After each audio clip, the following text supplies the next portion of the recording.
Okay, so here we have Tara, and Tara is showing her motor, which is connected to Lego.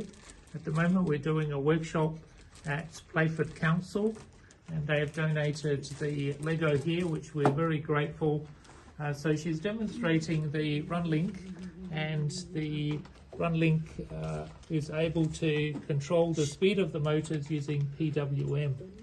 So Tara was the winner of the Royal Adelaide show just a few weeks ago, and she also has won now scholarship to go overseas, and she'll be going into the ASEAN region and being able to show even her world first of being able to connect to the satellites there as well.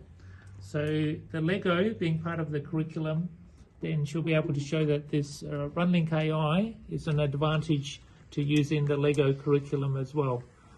Okay, and it'll be shown even to the Brunei Innovation Lab. So very good, Tara. Congratulations on that. Very good.